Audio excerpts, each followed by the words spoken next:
খতমে তারাবির জন্য 2 জন হাফেজ নিয়োগ দেওয়া হবে কেন্দ্রীয় মসজিদে।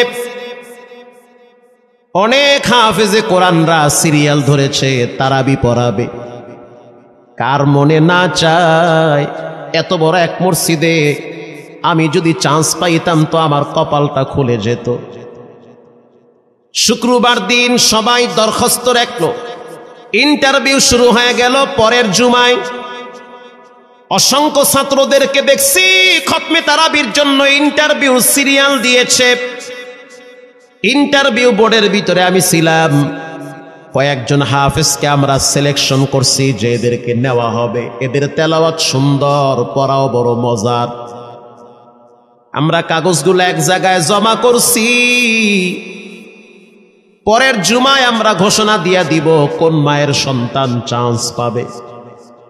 পরের জুমায় যখন জুমার নামাজের পর 3টার দিকে যখন আমরা বসে বসে ফলাফলগুলা দেখতেছি যে কাকে কত নাম্বার দেওয়া হয়েছে, দরওয়াজা লাগায় দিছি, জানলা লাগায় দিছি, এসি ছেড়ে দেওয়া হয়েছে, সব লাগানো, বাহির থেকে কিছুই দেখা যায় না। ইন দি মিন টাইমে মসজিদের বারান্দার দরওয়াজায় কে যেন নক করতেছে। খাদেম সাহেব আস্তে করে জালনা খুইলা উকি মাইরা দেখতেছে যে 2টা ছোট বাচ্চা বাহিরে দাঁড়িয়ে আছে, একেবারে অল্প বয়স। খাদেম প্রশ্ন করলো, তোমরা কারা, কেন আসছো? বলে, আমরা 2 জন আসছি খতমে তারাবির ইন্টারভিউ দেওয়ার জন্য। খাদেম সাহেব একবার পায়ের দিকে তাকায়, আবার জামার দিকে তাকায়, কারণ কথার সাথে বাহ্যিক সুরত মিলে না। অন্য অন্য ছাত্রদেরকে দেখছি কত উন্নত পোশাক পরে, গেটআপ কত সুন্দর করে ইন্টারভিউ দেওয়ার জন্য আসছে। আর এই 2 জনের দিকে তাকায় দেখলাম মনে হয় রাস্তায় ভিক্ষা করতে করতে আইছে, মানায় না, একেবারে গরিব। খাদেম বলল, ইন্টারভিউর ম্যাচ শেষ, চলে যাও বাড়িতে, নেওয়া হবে না। যাদের ব্যাপারে পরীক্ষা নেওয়া হয়েছে তাদের ব্যাপারে ঘোষণা দেওয়া হবে। বাচ্চা 2টা নাসরবান্দা বলতে আছে, আমাদের তো টাকা নাই যে আমরা ভাড়া দিয়ে এখানে আসব। বাবায় বড় কষ্ট করে 2-4টা টাকা জমা কইরা পকেটে দিয়া পাঠায় দিছে, এজন্য আসতে দেরি হয়েছে। খাদেমের বড় মায়া লাগছে, কারণ খাদেমও গরিবের সন্তান। ভিতরে গিয়া মুয়াজ্জিম সাহেবের বলতে আছে, ও ভাই, বাহিরে 2টা বাচ্চা দাঁড়ায় আছে, ওরা নাকি হাফেজে কোরআন, কিন্তু দেখলে তো মানায় না। মুয়াজ্জিম সাহেব ধমক দিয়া বলতে আছে, কোনো সুযোগ নাই, তাড়ায়া দাও। খাদেম গিয়া ইমামের কানে কানে বলতে আছে, হুজুর, বাহিরে 2টা বাচ্চা দাঁড়িয়ে আছে, চেহারার ভিতরে এত মায়া, কিন্তু বাহ্যিক সুরত মিলে না, ওরা নাকি কোরআনের হাফেজ। পাশেই তো রহমানিয়ার মুহাদ্দিস সাহেব বসা আছে, তিনি বলতে আছে, কি ব্যাপার, ফিস ফিস করে আপনি কি বলতেছেন? বলে, হুজুর, বাহিরে 2টা বাচ্চা দাঁড়িয়ে আছে, তারা খতমে তারাবির ইন্টারভিউ দিতে চায়। মুহাদ্দিস সাহেব বলল, কোনো কথা নাই, আল্লাহর ঘরের দরওয়াজা খুলে দাও, এখানে কোনো পার্সিয়ালিটি চলবে না। আল্লাহর ঘরের দরওয়াজা সবার জন্য খুলে দেওয়া হবে, আসতে দাও, ভিতরে বসতে দাও। যদিও ওদেরকে দেখতে মানায় না, বংশগত তেমন মর্যাদা নাই, ভিতরে আল্লাহর কোরআন থাকার কারণে আমাদের উপরে ওয়াজিব হয়ে গেছে তাদেরকে সম্মান করা। কোন দিক থেকে মানায় না, কিন্তু ভিতরে আল্লাহর কোরআন আছে, এজন্য তাদের মর্যাদা অনেক বেশি। এবার বাচ্চা 2টা বাহিরে উজুখানায় গিয়া সুন্দর করে উজু বানাইল। উজু বানাইয়া ভিতরে ঢুইকা আমি তাকায়া দেখতেছি লঙ্গির এক মাথা নিচে আর এক মাথা উপরে, এতটাই ভয়াবহ অবস্থা। কিন্তু আজীব দৃশ্য, 2 জনের চেহারা একই রকম লাগে। 2 জনের চেহারা একই রকম লাগে, কে বড় কে ছোট বোঝা বড় কঠিন হয়ে গেছে। মুসলমান ভাইয়েরা আমার, ইমাম সাহেব প্রশ্ন করলো, তোমরা 2 জনের বাড়ি কোথায়? বলে, আমরা নারায়ণগঞ্জে ভাড়া থাকি। বাড়ি কোথায়? বলে, আমাদের বাড়ি কুড়িগ্রামে। কুড়িগ্রাম থেকে ঢাকায় কেমনে আসছো? বলে, বাবায় ঢাকায় নিয়ে আসছে। কয় মাসে কোরআন শরীফ খতম করেছ? বলে, আমরা 2 জনে 11 মাসে 30 পারা কোরআন খতম করেছি। ইমাম সাহেব একবার চেহারার দিকে তাকায় আর একবার পায়ের দিকে তাকায়। স্থানীয় গণ্যমান্য অনেক ব্যক্তিরা তাকায় আছে এদের দিকে। ইমাম সাহেব বলতে আছে, বাবা তারাবির ইন্টারভিউ শেষ হয়ে গেছে, বাড়ি চলে যাও। যেটা একটু দেখতে ছোট, ও চোখের পানি দেখলাম টিস্যু দিয়া মুছতেছে। কেন কাঁদতেছো? বলে আমরা গরিব, তার জন্য মনে হয় আমাদেরকে তাড়ায়া দিতেছেন। আমরা জানতাম না ইন্টারভিউ তাড়াতাড়ি শেষ হয়ে যাবে, আসতে দেরি হয়েছে কারণ আমাদের তো ভাড়া টাকা ছিল না, বাবায় কষ্ট করে কিছু টাকা দিয়েছে, সেটা দিয়ে এখানে আসছি। এবার মুহাদ্দিস সাহেব বলতে আছে, তাহলে একটা কাজ করো, তুমি কিছু তেলাওয়াত করে শোনাও। দুইজনেই উত্তর দিল যে আমরা তেলাওয়াত করলে তো আর নিবেন না, আপনারা প্রশ্ন করেন, আমরা দুইজনে উত্তর দিব। আমি তো আশ্চর্য হয়ে গেলাম, জীবনে কত হাফেজ দেখছি, এরকম হাফেজ দেখি নাই। প্রশ্ন করবেন, আমি উত্তর দিব। বুঝতে পারলাম ভিতরের খবর কেউ না জানলেও একজন জানেন, তিনি হলেন কে? মুহাদ্দিস সাহেব বলতে আছে, বাবা প্রশ্ন করব ঠিক আছে, তোমাদের মন মতো একটু তেলাওয়াত কইরা শোনাও। তেলাওয়াত যদি মানসম্মত হয় তাহলে ইন্টারভিউ নিব, যদি না হয় তাহলে ছাঁটাই করে দিব। এবার ছোট যেটা সেটা তেলাওয়াত শুরু করলো সূরা তাহা থেকে। তাহা মা আনজালনা আলাইকাল কুরআনা লিতাশকা। এত সুন্দর পড়া মনে হইতে আছে, আসমান থেকে কোরআন নাজিল হইতেছে। এত সুন্দর পড়া, কত রঙের ঢঙের পড়া শুনলাম, এই পড়া কোনোদিন শুনি নাই। আমি তাকায় দেখলাম স্থানীয় টিউনো সাহেবের চোখের পানি বায়া বায়া পড়তেছি। ইশারা দিতে আছে আরো তেলাওয়াত করতে বলেন। এই পড়া তো শুনলে আমার দিলের ময়লাগুলা কাটে।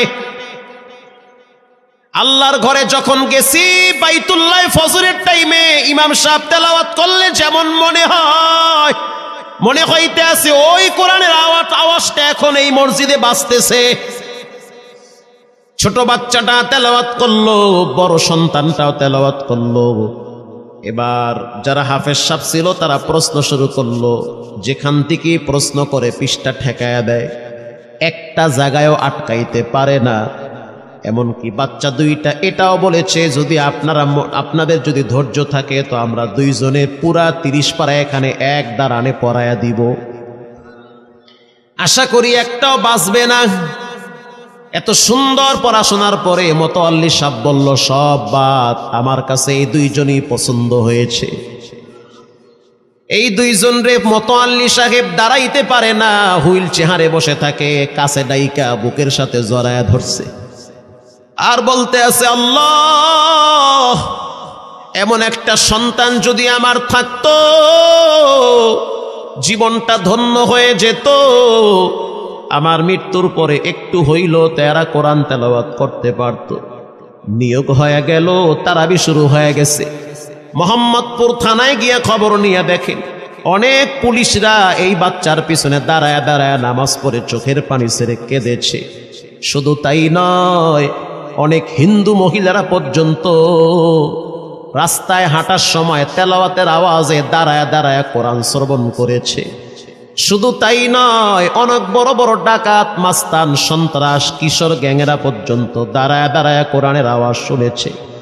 17ই রমজান তেছে বদর দিবস, হাজার হাজার মুসল্লি দাঁড়িয়ে আছি।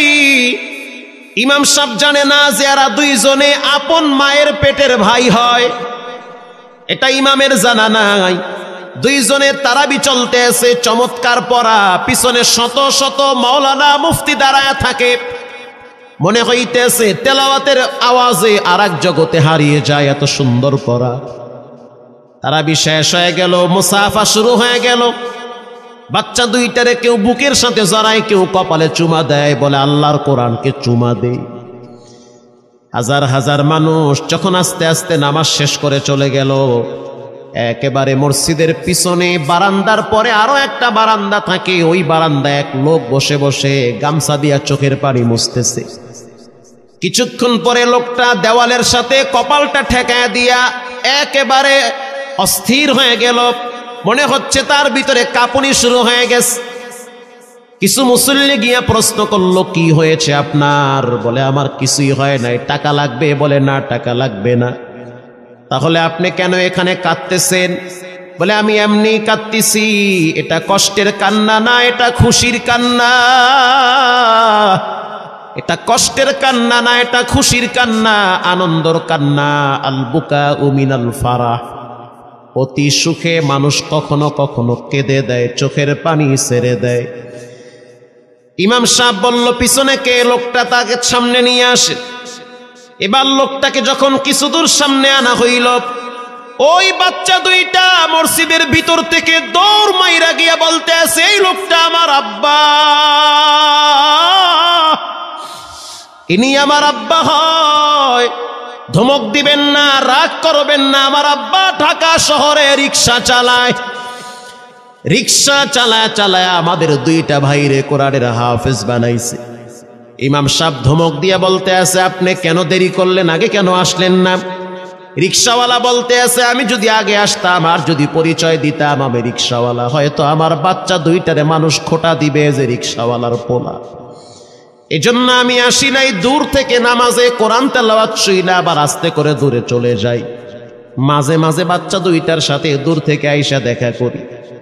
এটাই হলো কোরআনের বরকত। পরে শুনতে পারলাম এই বাচ্চা দুইটার মাও নাকি গাড়ি অ্যাক্সিডেন্টে মারা গেছে।